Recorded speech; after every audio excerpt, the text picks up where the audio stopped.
السلام علیکم، ہمارے چینل پر خوش آمدید۔ ہر طرف تیز ہوائیں چل رہی تھیں۔ یہ اس قدر خوفناک منظر تھا کہ کوئی بھی دیکھتا تو اپنے قدموں پر کھڑا نہ رہ سکتا۔ میں دل ہی دل میں دعا کر رہی تھی کہ یہ جو کچھ بھی میری آنکھوں کے سامنے ہو رہا ہے وہ ایک بھیانک خواب ہو اور آنکھ کھلنے پر سب کچھ ختم ہو جائے، لیکن ایسا کچھ نہیں تھا۔ یہ کوئی خواب نہیں تھا۔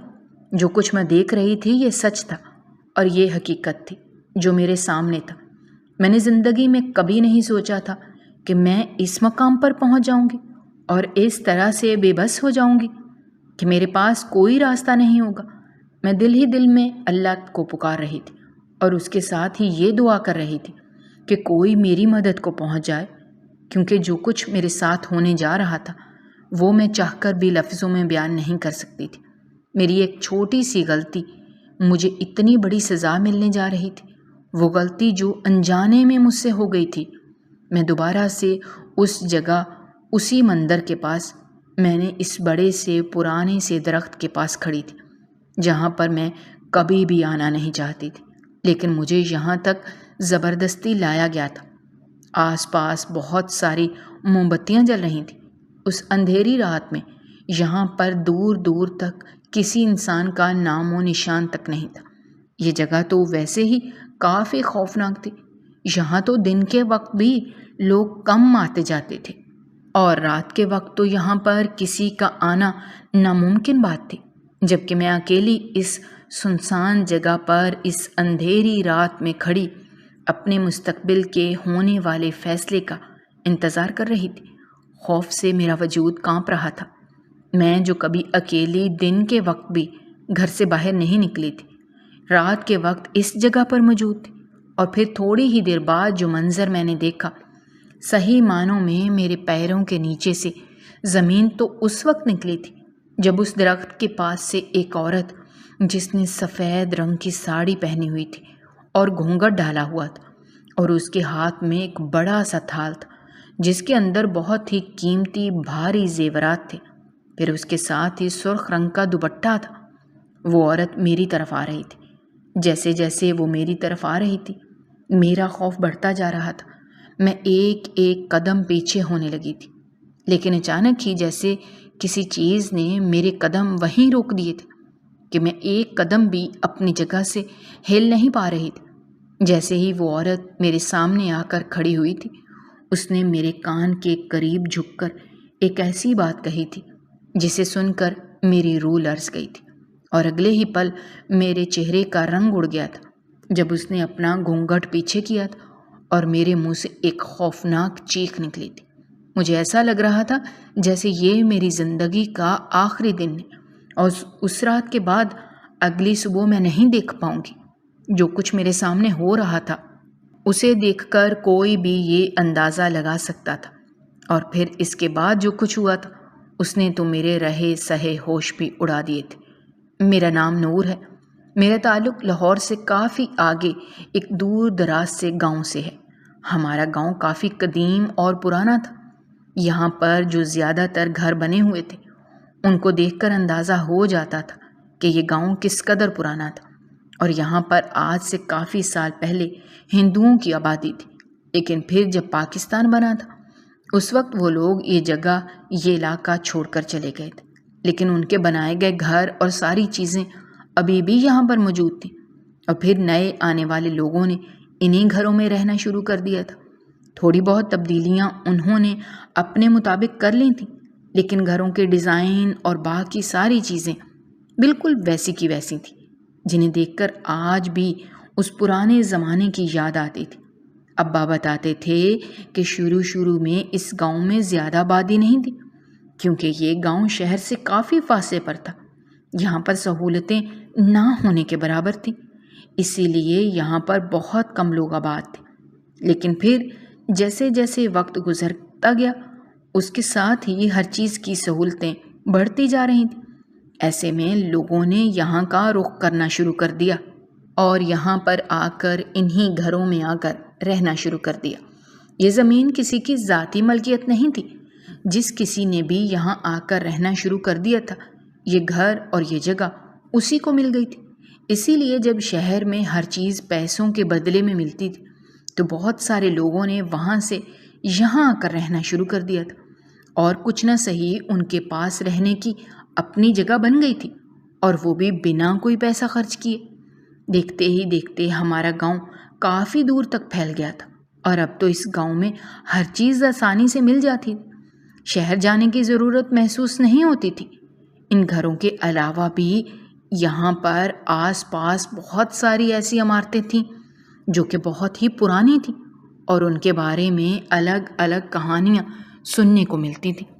جب میں چھوٹی تھی تو اماں مجھے اس گاؤں کے بارے میں بہت ساری کہانیاں سنایا کرتی تھی۔ میری اماں بہت ہی نیک اور پرہیزگار عورت تھی۔ مجھے بچپن کی تھوڑی تھوڑی باتیں یاد تھیں۔ جب میری اماں زندہ تھی اس وقت بہت ساری گاؤں کی عورتیں اپنے مسئلے مسائل لے کر اماں کے پاس آتی تھیں۔ اماں نے بہت ساری لڑکیوں کو قرآن پاک پڑھایا تھا، اور میں نے بھی اپنی ساری دینی تعلیم اپنی اماں سے ہی لی تھی۔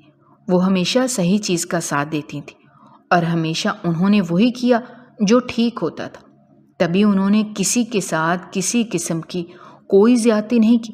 ان کے لہجے میں اس قدر نرمی ہوتی تھی کہ جو کوئی ایک مرتبہ ان سے ملتا تھا دوبارہ ملنے کی خواہش کرتا تھا۔ سب لوگ میری اماں کی بہت تعریف کرتے تھے کہ وہ بہت ہی نیک اور اچھی خاتون ہے۔ لیکن پھر ہماری زندگی میں کیسے طوفان آیا تھا جس نے سب کچھ درہم برہم کر دیا تھا، اور وہ میری اماں کی موت تھی۔ میری اماں کے لیے اچانک موت نے سب کو حیران کر دیا تھا۔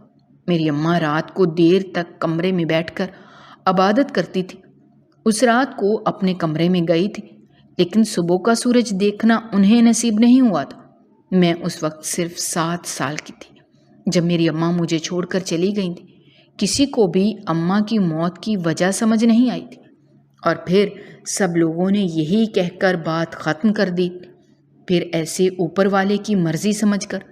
لیکن تھوڑا بہت چیزوں کو میں سمجھتی تھی۔ میری اماں کے انتقال سے پہلے میں نے یہ بات دیکھی تھی کہ وہ کچھ پریشان سی رہتی تھیں، اور ابا سے بھی کسی نہ کسی بات پر ان کی بحث ہوتی تھی، جبکہ میری اماں بالکل بھی ایسی نہیں تھی کہ وہ ابا کے ساتھ کسی معاملے پر بحث کرتی۔ وہ بہت ہی صبر کرنے والوں میں سے تھیں۔ انہوں نے تو کبھی برے حالات میں بھی ابا سے شکوہ نہیں کیا تھا، اور صبر و شکر کر کے گزارا کیا تھا۔ تو پھر ایسی کیا وجہ بن گئی تھی کہ میری اماں ابا سے جھگڑا کرتی، جبکہ میں دوسرے کمرے میں خاموشی سے سب کچھ سن رہی ہوتی تھی؟ مگر میں یہ نہیں سمجھ پائی تھی کہ اماں ابا کا جھگڑا کس بات پر تھا۔ جب میں اماں سے کچھ بھی پوچھتی تو وہ مجھے کوئی نہ کوئی بات کہہ کر بہلا دیتی تھیں۔ یہ کہتی کہ گھر میں سامان ختم ہوا ہے۔ اماں بس ابا سے وہی بات کر رہی تھی، وہ ابا سے کچھ جھگڑا نہیں کر رہی تھی۔ لیکن ان کے بولنے سے اور ابا جی کی اونچی آواز سن کر، ان کا غصہ دیکھ کر مجھے سب کچھ سمجھ آ جاتا تھا کہ ابا کسی بات پر غصہ ہیں۔ یقیناً اماں نے کوئی ایسی بات کہی تھی جو ابا کو پسند نہیں آئی تھی، اور اسی وجہ سے وہ اس قدر غصے میں تھے۔ اور اس کے بعد اماں کا اس طرح سے پریشان رہنا، اور پھر اچانک سے ان کا سب کچھ چھوڑ کر مجھے اکیلے چھوڑ کر چلے جانا، میں بہت اداس ہو گئی تھی۔ لیکن میں چاہ کر یہ بات کسی سے نہیں کہہ سکتی تھی، کیونکہ اماں مجھ سے بہت سمجھایا کرتی تھیں کہ گھر کی باتیں کبھی بھی کسی دوسرے کو، باہر والے کو نہیں بتاتے۔ یہی وجہ تھی کہ میں یہ سب کچھ کسی کو بتانا نہیں چاہتی تھی۔ لیکن اماں کی بات یاد کر کے میں چپ ہو جاتی۔ میرا سارا وقت تو اپنی ماں کے ساتھ گزرتا تھا۔ میری اماں بہت زیادہ گھر سے باہر نہیں جاتی تھی۔ بہت کم ایسا ہوتا تھا کہ کوئی خاص وجہ ہوتی تو وہ گھر سے باہر نکلتی تھی۔ میں بھی اسی وقت ان کے ساتھ جاتی تھی اور سارا دن گھر میں ان کے ساتھ ہی گزارتی تھی۔ لیکن اب ابا اپنے کام پر چلے جاتے تھے، اور کبھی کبھار تو ایسا ہوتا تھا کہ وہ 2 دن تک گھر ہی نہیں آتے تھے۔ ایسے میں اور اماں، ہم دونوں ہی ایک دوسرے کا سہارا تھے۔ اب تو اماں بھی مجھے اکیلا چھوڑ کر چلی گئی تھی۔ اماں کے چلے جانے کے بعد محلے والوں نے ہمارا بہت احساس کیا تھا اور ہمارا خیال رکھا تھا۔ محلے میں ہی میری اماں کی بہت اچھی سہیلی خالہ پروین رہتی تھی۔ وہ میری اماں کی سگی بہن تو نہیں تھی، لیکن اماں میں اور خالہ میں سگی بہنوں جیسی محبت تھی۔ اور پھر اماں کے انتقال کے بعد وہ مجھے اپنے گھر لے آئی تھی۔ جس وقت ابا گھر نہیں ہوتے تھے اور اپنے کام کی وجہ سے 2 3 دن گھر سے باہر گزارتے تھے، تو میں خالہ پروین کے گھر اپنا سارا وقت گزارتی تھی۔ ان کی بھی ایک بیٹی بالکل میرے جتنی تھی اور ہم دونوں کی بہت اچھی دوستی بھی تھی۔ خالہ پروین کے علاوہ ابا مجھے کبھی کسی کے گھر جانے کی اجازت نہیں دیتے تھے، اور نہ ہی محلے میں یا گاؤں میں سے کسی عورت کو ہمارے گھر آنے کی اجازت تھی۔ ابا نے مجھے سختی سے منع کیا تھا کہ ان کی غیر موجودگی میں کسی کو بھی گھر میں آنے نہ دیا کروں۔ اس مشکل وقت میں خالہ نے میرا بہت خیال رکھا تھا۔ انہوں نے کبھی بھی مجھے اماں کی کمی محسوس نہیں ہونے دی تھی، لیکن پھر بھی وہ میری ماں تھی اور میں انہیں اتنی جلدی کیسے بھول سکتی تھی۔ وقت اسی طرح سے گزرتا جا رہا تھا، جبکہ میں نے آہستہ آہستہ ہر چیز کو سنبھالنا شروع کر دیا۔ خالہ پروین نے مجھے سارے کام بہت اچھے طریقے سے سکھا دیے تھے اور اب میں اپنے گھر کو بہت اچھے طریقے سے سنبھال لیتی تھی۔ پورے گھر کی ذمہ داری میرے اوپر ہی تھی۔ ابا تو صبح سے نکلتے تھے اور شام کو گھر لوٹتے تھے۔ ایسے میں سارا دن گھر میں گزارتی تھی۔ تبھی تو رجو، خالہ پروین کی بیٹی، گھر آ جاتی تھی تو اس کے ساتھ کافی اچھا وقت گزرتا تھا۔ لیکن کبھی کبھار وہ بھی اپنے کاموں میں اس قدر مصروف ہوتی تھی کہ میرے پاس چکر لگانے کا اس کا وقت نہیں ہوتا تھا۔ میں بھی گھر کے کام کاج سے فارغ ہو کر دوسرے کاموں میں لگ جاتی تھی۔ خالہ پروین بہت ہی سلیقہ مند خاتون تھی۔ ان کے ہاتھ میں بہت ہنر تھا۔ سلائی کڑھائی سے لے کر بہت ساری ایسی چیزیں تھیں جو وہ بہت اچھے طریقے سے کرنا جانتی تھیں، اور انہوں نے نہ صرف رجو کو یہ سب کچھ سکھایا تھا بلکہ انہوں نے میری پرورش بھی بالکل اپنی بیٹی کی طرح کی تھی۔ اس لیے ساری چیزیں انہوں نے مجھے اچھے طریقے سے سکھائی تھیں۔ میں اپنے گھر کے کام سے فارغ ہو کر یہی سارا کچھ لے کر بیٹھ جاتی تھی اور کوئی نہ کوئی چیز بنانا شروع کر دیتی۔ خالہ کے پاس کپڑوں کا رش لگا رہتا تھا۔ کسی کے اوپر کڑھائی کرنی ہوتی تھی تو کسی کو سلائی کرنا ہوتا تھا، کسی کے لیے کوئی چیز بنانی ہوتی تھی تو کسی کے لیے کچھ۔ ایسے میں بھی اس سارے معاملے میں ان کی بھرپور مدد کرتی تھی۔ ان کے گھر سے کافی سارا سامان اٹھا کر لے آتی تھی اور گھر میں بیٹھ کر یہ کام کرتی رہتی۔ جیسے ہی ساری چیزیں مکمل ہو جاتی تھیں تو ان کے گھر جا کر دے آتی تھی۔ خالہ نے کبھی بھی میرے حق کے پیسے نہیں رکھے تھے۔ میرے لاکھ منع کرنے کے باوجود بھی میرے کام کے پیسے وہ مجھے پورے دیتی تھی، بلکہ اس سے زیادہ ہی پیسے وہ مجھے دے دیا کرتی تھی۔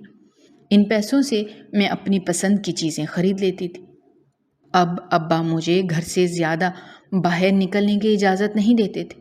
بہت کم ایسا ہوتا تھا کہ میں رجو کے ساتھ گاؤں میں ہی موجود کسی دکان پر چلی جاؤں، ورنہ گاؤں سے باہر جانے کی اجازت مجھے بالکل بھی نہیں تھی۔ ابا نے مجھے سختی سے منع کیا تھا کہ جب تک میں 18 سال کی نہیں ہو جاتی میں اس گاؤں سے باہر قدم نہیں نکالوں گی، اور مجھے ان کی اس بات کو ہمیشہ اپنے ذہن میں رکھنا ہے۔ مجھے ابا کی یہ بات سمجھ نہیں آتی تھی کہ آخر وہ ایسا کیوں کہتے ہیں، کیونکہ رجو بھی تو گاؤں سے باہر جاتی تھی۔ گاؤں کی سبھی لڑکیاں گاؤں سے باہر جاتی تھیں، تو پھر میں گاؤں سے باہر کیوں نہیں جا سکتی تھی؟ جب میں ابا سے اس بارے میں پوچھتی تو وہ یہی کہتے کہ اس کے پیچھے بھی کوئی وجہ ہے، وقت آنے پر وہ مجھے سب کچھ بتا دیں گے۔ میں ان سے زیادہ سوال نہ کیا کروں، جتنا انہوں نے مجھے کہا ہے وہی کروں۔ یہاں تک کہ ابا مجھے کبھی بھی اپنے ساتھ شہر لے کر نہیں گئے تھے۔ مجھے جو بھی چیز چاہیے ہوتی تھی ابا خود لے آتے تھے۔ میرا بہت ہی جی چاہتا تھا کہ میں بھی شہر جاؤں، لیکن ابا ہر بار یہی کہہ کر مجھے ٹال دیتے تھے کہ جب تک میں 18 کی نہیں ہو جاتی اس سے پہلے وہ مجھے کہیں نہیں لے کر جا سکتے۔ رجو کبھی کبھار شہر کے چکر لگا لیتی تھی۔ وہ واپس آ کر مجھے ایک ایک چیز بتاتی تھی جسے میں بہت غور سے توجہ سے سنتی تھی۔ اسے سن کر میرا بھی شہر جانے کا جی کرتا تھا۔ یہ بھی شکر تھا کہ ابا مجھے گاؤں میں کہیں آنے جانے کی اجازت دے دیتے تھے۔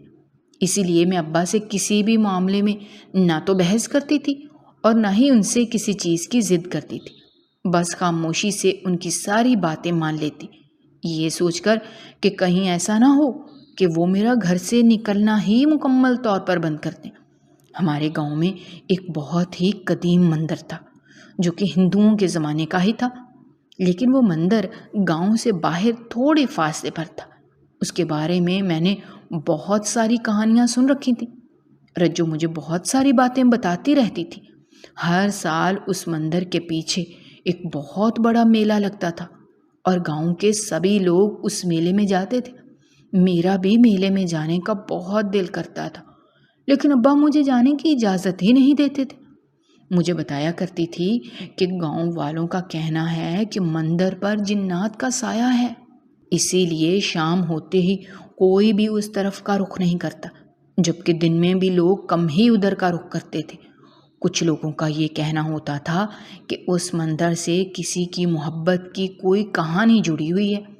ایک لڑکا تھا تو اس گاؤں کی لڑکی سے بے حد محبت کرتا تھا، لیکن لڑکی کے گھر والوں اس لڑکی کی شادی کہیں اور طے کر دی تھی، جبکہ وہ لڑکا یہیں پر اس مندر پہ بیٹھ کر اس کا انتظار کرتا رہتا تھا۔ شادی سے ایک رات پہلے وہ لڑکی اپنے گھر سے بھاگ آئی تھی اور ان دونوں نے اس مندر میں شادی کرنے کا فیصلہ کیا تھا، لیکن اس سے پہلے کہ وہ دونوں ایک دوسرے کی زندگی کا حصہ بنتے، لڑکی کے گھر والوں کو اس بات کی خبر ہو گئی تھی اور انہوں نے اسی مندر میں جا کر ان دونوں کو مار دیا تھا۔ بہت سارے لوگوں کا کہنا تھا کہ ابھی بھی وہ لڑکا اور لڑکی اسی مندر میں موجود ہیں اور رات کے وقت اگر کوئی بھی اس طرف جاتا ہے تو وہ اسے دکھائی دیتے ہیں، اسی لیے خوف اور ڈر کے مارے کوئی بھی اس طرف کا رخ نہیں کرتا تھا۔ اس کے علاوہ بھی گاؤں میں بہت ساری باتیں سننے کو ملتی رہتی تھیں۔ مجھے مندر کو دیکھنے کا بے حد شوق تھا۔ میں وہاں جا کر دیکھنا چاہتی تھی کہ جو باتیں ہیں یہاں کے بارے میں کہی جاتی ہیں، کیا وہ واقعی میں سچ تھیں یا پھر لوگوں کی بنی بنائی باتیں تھیں۔ سب کا کہنا تھا کہ وہاں پر ایک دیا ہے جو جلتا رہتا ہے۔ وہ دیا لڑکی نے جلایا تھا اور تب سے لے کر اب تک ویسے ہی جل رہا ہے، چاہے جتنی بھی آندھی ہو، جتنے بھی طوفان آ جائیں، وہ دیا کبھی نہیں بجھتا۔ اس کا مطلب یہی ہے کہ وہ لڑکی اور وہ لڑکا ابھی بھی اسی مندر میں رہتے ہیں۔ یہ ساری باتیں سن کر تو میرا تجسس اور بھی بڑھ گیا تھا، مگر پھر بات وہیں پر آ کر ختم ہو جاتی تھی کہ ابا مجھے کہیں جانے ہی کہاں دیتے تھے۔ میں جو پروین خالہ کے ساتھ مل کر کام کرتی تھی، کپڑے وغیرہ سلواتی تھی اور اسی طرح کی چیزیں بنا لیتی تھی، اسی سے گھر کا گزارا ہو جاتا تھا، جبکہ ابا تو بہت کم گھر میں پیسے دیتے تھے، جبکہ کام کے سلسلے میں وہ 2-3 دن گھر سے باہر بھی گزار دیتے تھے۔ مجھے سمجھ نہیں آتا تھا کہ ابا کیا کام کرتے ہیں۔ آج تک مجھے یہ بات سمجھ نہیں آئی تھی۔ ابا کا کہنا تھا کہ وہ شہر جا کر خرید و فروخت کا کام کرتے ہیں، چیزیں خرید کر دوسری جگہ بیچتے ہیں اور وہاں سے اتنا زیادہ منافع نہیں ہوتا۔ اب انہوں نے اپنا کام شروع کرنے کا سوچا ہے۔ جیسے ہی وہ اپنا کام شروع کریں گے تو ہمارے دن بدل جائیں گے، اور میں بھی اسی دن کے انتظار میں تھی۔ اسی لیے ہر طرح سے ابا کی بھرپور مدد کرتی تھی۔ اگر انہیں پیسے چاہیے ہو تو میں اپنے پیسوں میں سے پیسے نکال کر انہیں دے دیتی تھی، صرف یہ سوچ کر کہ ایک مرتبہ ابا کا کاروبار چل جائے۔ اس کے لیے انہوں نے اتنے سالوں سے محنت کی تھی، اس کے بعد تو سب کچھ ٹھیک ہو جائے گا۔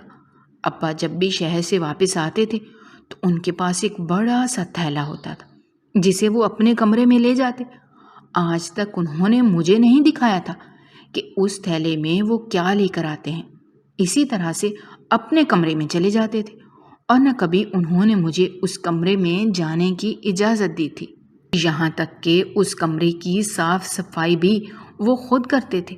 مجھے یہ کہہ دیتے کہ وہاں پر ان کا بہت زیادہ سامان بکھرا پڑا ہے، ایک بھی چیز ادھر سے ادھر ہو گئی تو بہت مشکل ہوگی، اس لیے مجھے وہاں جانے کی اجازت نہیں دیتے تھے، اور جب بھی وہ گھر سے باہر جاتے تو کمرے کو تالا لگا دیتے۔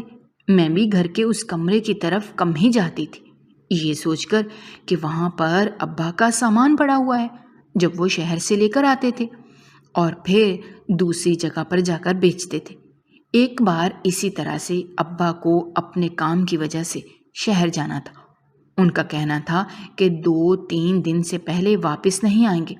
جب بھی ابا شہر جاتے تھے تو خالہ پروین ہی میرے ساتھ گھر میں رہتی تھی اور رجو بھی ان کے ساتھ آ جاتی تھی۔ ہم تینوں ہی گھر میں موجود ہوتی تھیں۔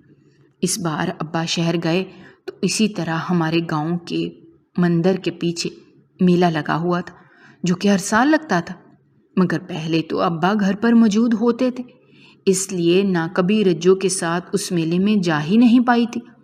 لیکن اس مرتبہ ابا گھر پر موجود نہیں تھے۔ جب رجو کو اس بات کا پتہ چلا تو اس نے مجھے ساتھ چلنے کو کہا۔ پہلے تو میں جانے کے لیے تیار نہ تھی، جی تو میرا بہت چاہتا تھا جانے کا، لیکن میں اس بات سے ڈرتی تھی کہ کہیں ابا کو اس بات کا پتہ نہ چل جائے اور پھر وہ مجھ سے ناراض نہ ہو جائیں، کیونکہ انہوں نے مجھے سختی سے جانے سے منع کیا تھا۔ لیکن رجو نے مجھے اپنے ساتھ چلنے پر مجبور کیا، یہ کہتے ہوئے کہ اس کے پیچھے کوئی وجہ نہیں ہوگی، میلے میں لوگوں کا بہت رش ہوتا ہے، اسی لیے میرے ابا نے مجھے منع کیا ہوگا، کیونکہ وہ مجھ سے بہت محبت کرتے ہیں، اسی لیے ضرورت سے زیادہ میری فکر کرتے ہیں، مجھے جانے کی اجازت نہیں دیتے۔ میں اس کے ساتھ چلوں اور ہم لوگ 1 گھنٹے میں واپس آ جائیں گے، ایسے میں میرے ابا کو بالکل بھی پتہ نہیں چلے گا، اور ویسے بھی ابا نے تو 2-3 دن بعد آنا تھا، انہیں کون بتائے گا؟ ہم دونوں چادر لے کر نقاب کر کے جائیں گے، ایسے میں کون ہمیں پہچانے گا؟ اور ہم دونوں ابا کو خود سے تو کچھ بتانے سے رہیں، ایسے میں انہیں کچھ بھی معلوم نہیں ہوگا اور ہم لوگ وہاں سے ہو بھی آئیں گے۔ پہلے تو میرا جانے کا بالکل بھی ارادہ نہیں تھا، لیکن رجو کے بار بار کہنے پر میرا بھی دل کرنے لگا۔ آخر کو میں بھی اسی طرح کی ایک لڑکی تھی اور میرا بھی باہر آنے جانے کا جی چاہتا تھا، اور میرے پاس اپنے پیسے بھی موجود ہوتے تھے۔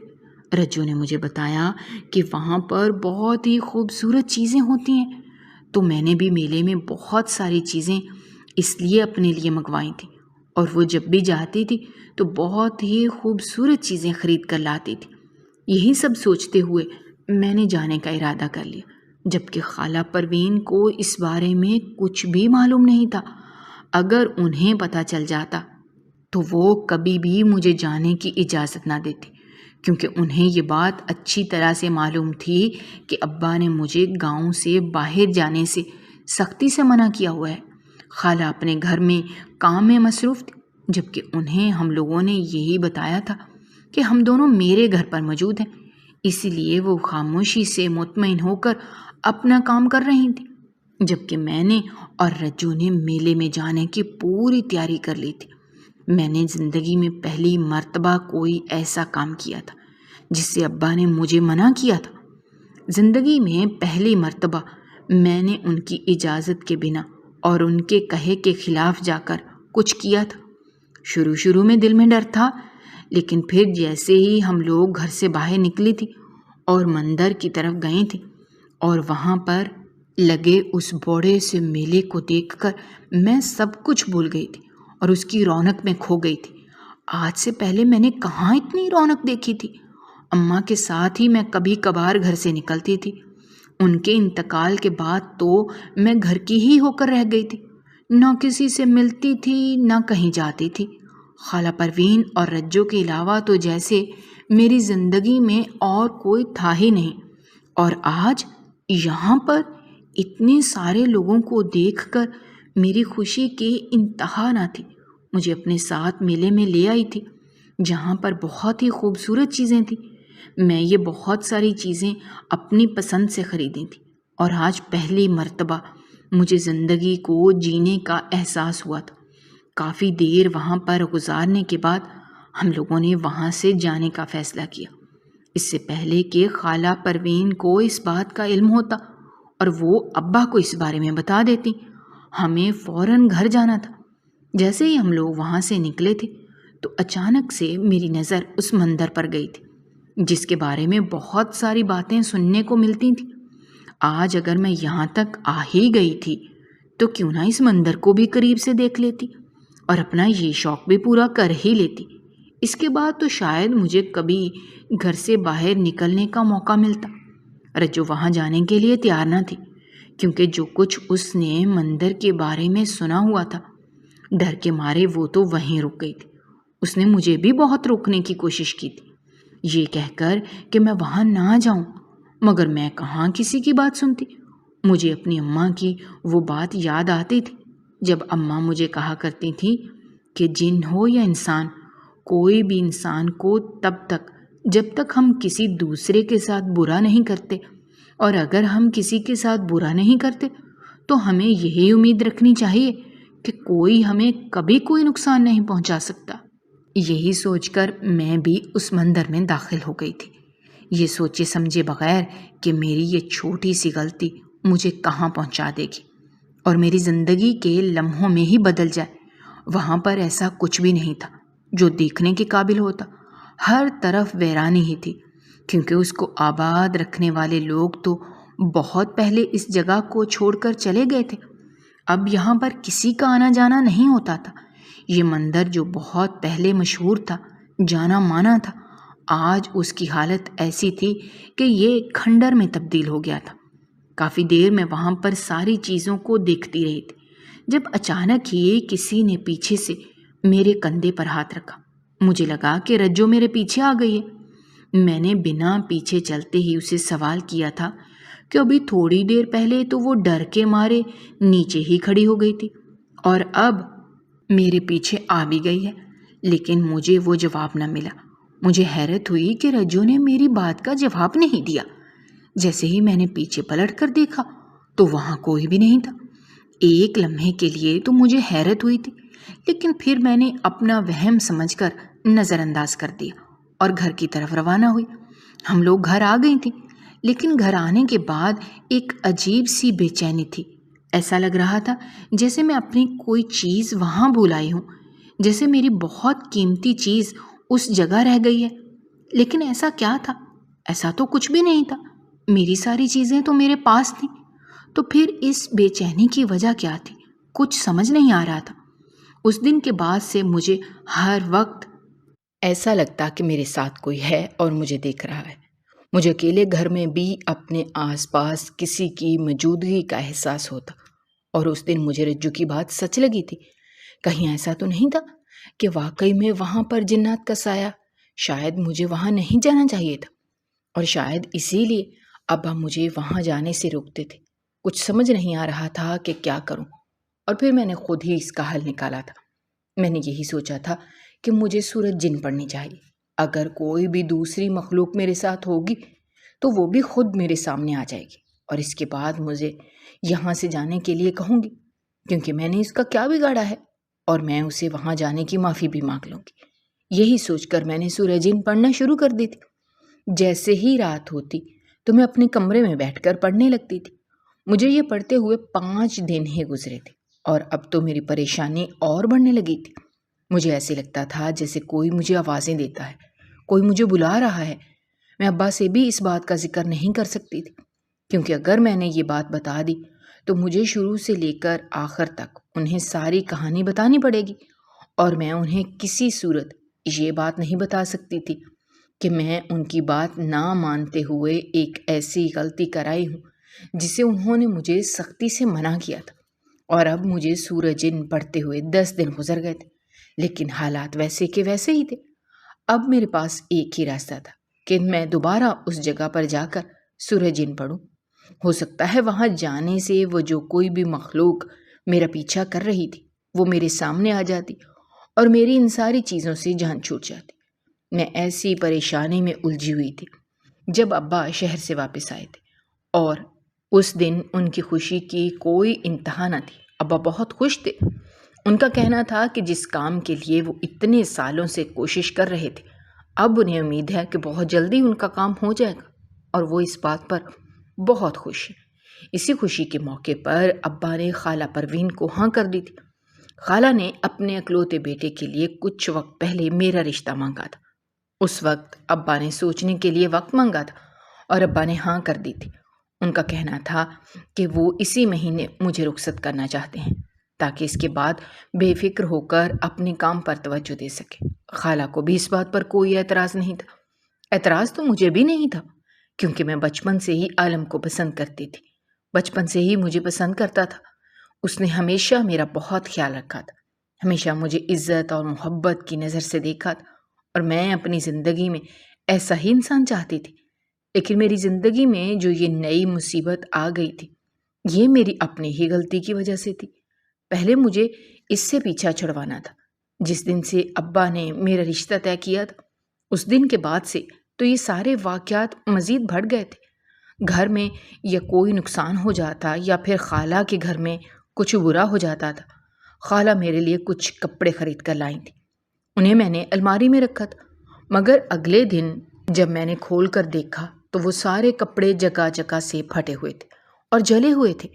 اور پھر ایک ایسا حادثہ ہوا تھا جس نے مجھے اس بارے میں سوچنے پر مجبور کر دیا تھا۔ عالم جو شہر سے واپس آ رہا تھا، اس کا ایکسیڈنٹ ہو گیا تھا، اور اس حادثے میں اسے کافی چوٹ لگی تھی۔ اب تو مجھے یہ سب کچھ اسی سائے کی وجہ سے ہو رہا تھا جو میرے ساتھ۔ مجھے سمجھ آنے لگا تھا کہ جو بھی سایہ میرے ساتھ تھا وہ نہیں چاہتا تھا کہ میری شادی ہو، اور اسی لیے جب سے میری شادی طے ہوئی تھی یہ سب کچھ ہو رہا تھا۔ کبھی خالہ کے گھر میں کوئی نقصان ہو جاتا تو کبھی ہمارے گھر میں، اس سے پہلے کوئی بڑا نقصان ہوتا۔ ایسے یہ سب کچھ روکنا، اور اسے روکنے کے لیے مجھے دوبارہ سے اسی جگہ جانا تھا جہاں سے یہ سب کچھ شروع ہوا تھا۔ میں نے رجو کو سب کچھ بتایا اور اسے یہی کہا کہ وہ یہ سب کچھ کسی سے نہیں کہے گی۔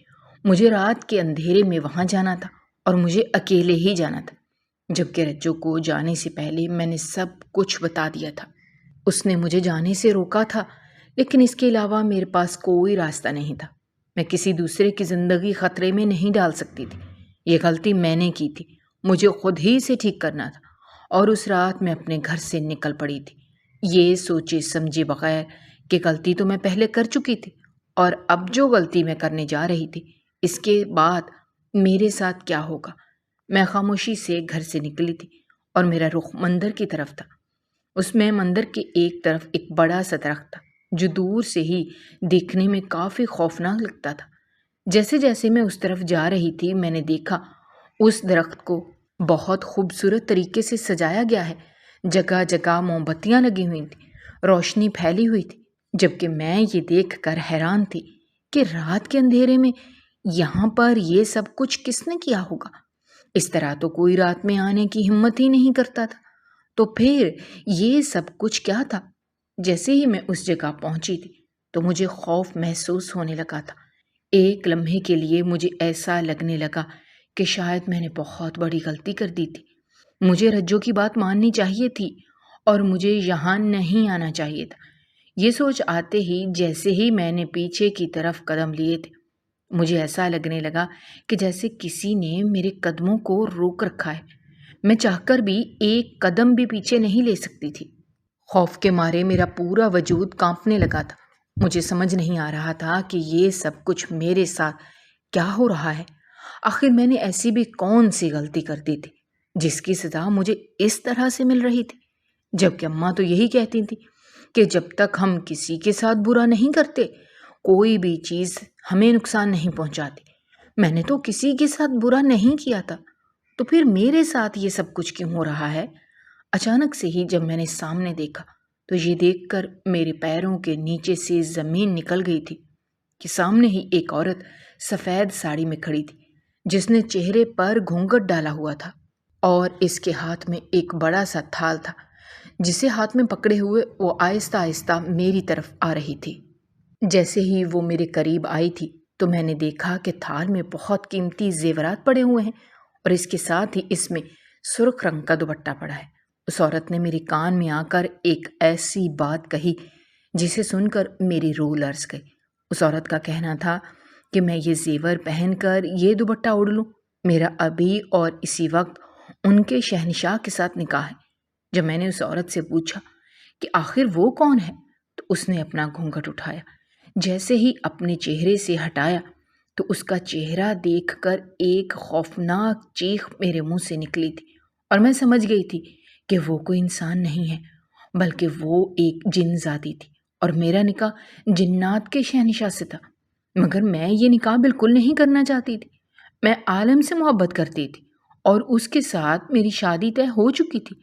میں نے فوراً اسے نکاح سے انکار کر دیا۔ جب اس عورت نے غصے سے پلٹ کر میری طرف دیکھا، کہنے لگی، انکار کی کوئی گنجائش باقی نہیں ہے، یہ نکاح تو آج ہو کر رہے گا، پھر چاہے یہ نکاح زبردستی کیوں نہ ہو۔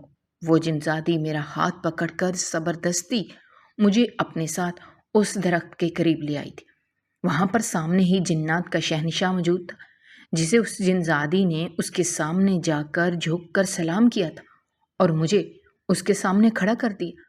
میں کیسے بھی کر کے یہاں سے جانا چاہتی تھی، سو میں نے جنات کے شہنشاہ سے یہ کہا کہ اگر تو یہ میری اس دن کی غلطی کی سزا ہے کہ میں غلطی سے اس جگہ پر آ گئی تھی، تو اس کے لیے میں معافی چاہتی ہوں، لیکن وہ مجھے یہاں سے جانے دیں، کیونکہ میں نے ان کا کوئی نقصان نہیں کیا تھا جس کی وہ مجھے یہ سزا دے رہے ہیں۔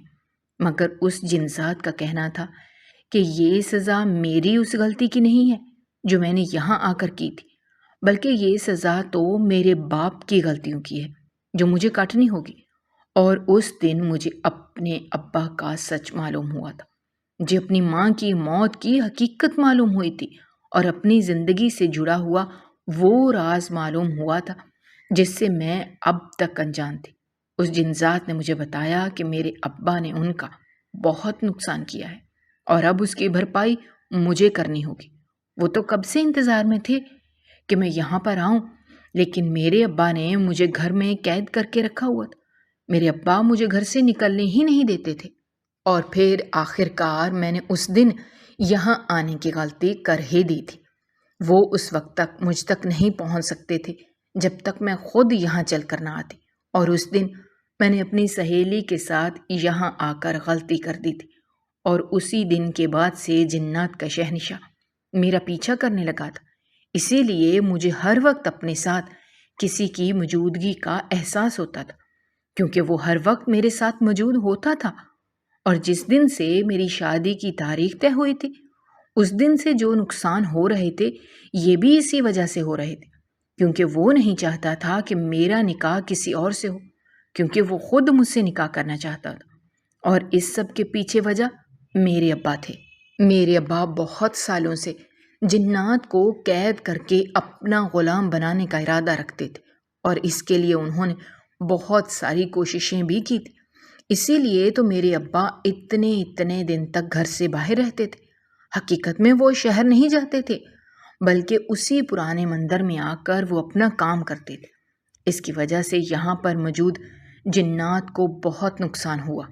میرے ابا کے اس عمل کی وجہ سے ان کی ایک نسل برباد ہو گئی، اور اب جنات کا شہنشاہ جو کہ اس وقت میرے سامنے تھا، اس کا کہنا تھا کہ وہ مجھ سے نکاح کر کے میرے ابا سے بدلہ لینا چاہتا ہے، اور جو نقصان ان کو پہنچا ہے وہ اس کی بھرپائی کرنا چاہتا ہے، اور اس کے لیے مجھے قربانی دینی ہی ہوگی۔ مجھے یہ نکاح کرنا ہی ہوگا، میں چاہوں یا نہ چاہوں۔ اس نکاح کو کوئی نہیں روک سکتا۔ اور اس دن مجھے یہ سچ بھی معلوم ہوا تھا کہ میری ماں یہ حقیقت جان گئی تھی، اور اب مجھے بچپن کے وہ واقعات یاد آنے لگے تھے جب اماں ابا کی آپس میں لڑائی ہوتی تھی۔ میری اماں بہت ہی نیک اور پرہیزگار خاتون تھی۔ اماں کو پہلے یہ بات معلوم نہیں تھی کہ ابا گھر سے باہر رہ کر کیا کرتے ہیں۔ انہیں بھی یہی لگتا تھا کہ ابا کاروبار کے سلسلے میں گھر سے باہر رہتے ہیں، لیکن پھر اماں کو ان پر شک ہونے لگا تھا، کیونکہ ابا اپنے اس کمرے میں کسی کو جانے کی اجازت نہیں دیتے تھے۔ ایک دن میری اماں غلطی سے وہاں پر چلی گئی تھی، اور وہاں پر موجود چیزیں دیکھ کر اماں کا شک یقین میں بدل گیا تھا، اور اس دن کے بعد سے اماں نے ابا کو سمجھانے کی بہت کوشش کی تھی کہ وہ یہ سب کچھ چھوڑ دیں، اس میں ان کے ہاتھ میں کچھ نہیں آئے گا، ایسے میں انسان کا صرف نقصان ہوتا ہے اور اس کے ہاتھ کچھ نہیں آتا۔ ابا ان ساری چیزوں سے باز آ جائیں، کسی کو بھی بلا وجہ پریشان کرنا اچھی بات نہیں ہوتی، پھر چاہے وہ کوئی انسان ہو یا پھر کوئی دوسری مخلوق ہو۔ میرے ابا یہ سب کام چھوڑ دیں، مگر ابا یہ سب چھوڑنے کے لیے تیار ہی نہیں تھے، اور اسی بات کو لے کر ہمارے گھر میں جھگڑے ہونے لگے تھے۔ اماں نے ابا کو ہر ممکن طریقے سے روکنے کی اور سمجھانے کی کوشش کی تھی، مگر ابا کے سر پر تو بھوت سوار تھا۔ وہ ایک بہت بڑے عامل بننا چاہتے تھے، اور اس کے لیے انہوں نے جانے کتنی کوششیں کی تھی۔ اب اماں کے کہنے پر وہ کیسے چھوڑ سکتے تھے؟ ان کے سر پر پیسہ کمانے کا بھوت سوار ہو گیا تھا، اور انہیں ایسا لگتا تھا کہ شاید اسی طریقے سے پیسہ کمایا جا سکتا ہے۔ اسی لیے وہ یہ کام چھوڑنے کے لیے تیار نہیں تھے۔ اور پھر اس رات اماں ابا کی اس بات پر خوب بحث ہوئی تھی، اور اس رات میرے ابا کوئی خاص عمل کرنا چاہتے تھے۔ اماں نے بھی ٹھان لیا تھا کہ اماں ابا کو یہ کام مزید نہیں کرنے دیں گی۔ اسی لیے اس رات اماں ابا کے کمرے میں چلی گئی تھی تاکہ انہیں روک سکیں، اور یہی وجہ تھی کہ ان کی جان چلی گئی تھی، کیونکہ جو عمل میرے ابا کر رہے تھے وہ بہت ہی خطرناک تھا۔ میری اماں نے اس میں مداخلت کر دی تھی، جس کی وجہ سے ان کی جان چلی گئی تھی۔ ابا نے یہ راز کسی کو نہیں بتایا تھا، اور اس راز کو راز بنا کر اپنے دل میں دفن کر دیا تھا، اور آج ان کی ساری حقیقت کھل کر میرے سامنے آ گئی تھی۔ اور آج جو کچھ میرے ساتھ ہو رہا تھا یہ بھی انہی کی وجہ سے ہو رہا تھا۔ انہی کے کیے کا پھل اب مجھے مل رہا تھا۔ وہ خود تو شاید اپنے مقصد میں کامیاب ہو جاتے، لیکن ان کی بیٹی کی زندگی داؤ پر لگ گئی تھی۔ اس لیے ابا مجھے گھر سے باہر نکلنے سے منع کرتے تھے، اور انہوں نے مجھے سختی سے گاؤں سے باہر نکلنے سے منع کیا ہوا تھا، کیونکہ وہ یہ بات اچھی طرح سے جانتے تھے کہ جن جنات کا انہوں نے نقصان کیا ہے وہ اپنے مقصد کو پورا کرنے کے لیے ابا سے بدلہ لینے کے لیے میرا استعمال کریں گے۔ لیکن اب تو میں نے یہاں آنے کی غلطی کر دی تھی، اب کچھ نہیں ہو سکتا تھا۔ میں دل ہی دل میں اپنے رب کو یاد کر رہی تھی اور دعا کر رہی تھی کہ کوئی میری مدد کے لیے پہنچ جائے، کیونکہ میں جانتی تھی اگر ایک مرتبہ یہ نکاح ہو گیا تو اس کے بعد میں کچھ نہیں کر سکوں گی، اور میری زندگی اس کے بعد کیسی ہوگی مجھے کچھ اندازہ نہیں تھا۔ میں مانتی تھی کہ ابا نے جو کچھ بھی کیا وہ غلط کیا تھا، لیکن اس میں میری کیا غلطی تھی؟ مگر یہاں پر کوئی بھی میری بات سننے کے لیے تیار نہیں تھا۔ اس جنزادی نے اپنے شہنشاہ کے کہنے پر مجھے تیار کر دیا تھا، اور میں چاہ کر بھی کچھ نہیں کر پائی تھی۔ مگر اس سے پہلے کہ یہ نکاح ہوتا، اچانک سے وہاں پر تیز ہوا چلنے لگی تھی، درختوں کے پتے ہلنے لگے تھے، ایسا لگ رہا تھا جیسے کوئی انہونی ہونے والی ہے۔ جیسے ہی میری سامنے نظر گئی تو یہ دیکھ کر میں حیران رہ گئی تھی کہ سامنے ہی میرے ابا اور عالم اور رجو موجود تھے۔ رجو نے سارا کچھ سچ سچ ابا کو اور اپنے بھائی کو بتا دیا تھا، اور اسی لیے وہ لوگ یہاں پر مجھے بچانے کے لیے پہنچ گئے تھے۔ میرے ابا نے اتنے سال یہ کام کیا تھا، اس لیے ان کا اتنا تجربہ تو تھا کہ جنات کو کیسے قابو کیا جاتا ہے۔ مگر ان کا کہنا تھا کہ یہ کام بہت ہی خطرناک ہے، لیکن اب انہیں بھی اپنی غلطی کا احساس ہو گیا تھا۔ اس بات کا احساس ہو گیا تھا کہ اپنے مقصد کو پانے کے لیے وہ بہت آگے نکل گئے تھے، یہاں تک کہ انہوں نے اپنے گھر والوں کی زندگی داؤ پر لگا دی تھی۔ پہلے انہوں نے اپنی جان سے عزیز بیوی کو اپنے مقصد کی وجہ سے کھو دیا تھا، لیکن اب وہ مجھے نہیں کھونا چاہتے تھے۔ مجھے بچانے کے لیے وہ کسی بھی حد تک جائیں گے، اور پھر چاہے ان کی جان ہی کیوں نہ چلی جائے، وہ کبھی بھی ان جنات کو اپنے مقصد میں کامیاب نہیں ہونے دیں گے، اور کبھی بھی مجھے اس جرم کی سزا نہیں کاٹنے دیں گے جو میں نے کیا ہی نہیں تھا۔ میرے ابا نے اسی وقت وہاں پر ایک عمل کرنا شروع کر دیا تھا، جبکہ عالم اور رجو بھی وہیں پر موجود تھے۔ خالہ بھی تھوڑی دیر بعد وہاں پر موجود تھی۔ میرے ابا نے جیسے تیسے کر کے اپنا عمل مکمل کیا تھا، اور مجھے ان جنات سے آزادی مل گئی تھی۔ لیکن اس عمل کو کرنے کے دوران ابا کی حالت بہت خراب ہو گئی۔ ہم سب لوگ ان کے پاس جمع ہو گئے تھے جب انہوں نے مجھے خالہ اور عالم کے حوالے کر دیا، یہ کہتے ہوئے کہ وہ میری ذمہ داری انہیں دے کر جا رہے ہیں۔ انہوں نے اپنی زندگی میں بہت کچھ غلط کیا ہے، اور شاید اس کے لیے کبھی خود کو معاف نہیں کر پائیں گے۔ ابا نے مجھ سے معافی مانگی تھی کہ ان کی وجہ سے بچپن میں ہی میں نے اپنی ماں کو کھو دیا۔ انہیں اپنی غلطی کا احساس ہو گیا ہے، لیکن اب ان کے پاس وقت نہیں رہا کہ وہ سب کچھ ٹھیک کر سکے۔ ان کے جانے کا وقت ہو گیا ہے۔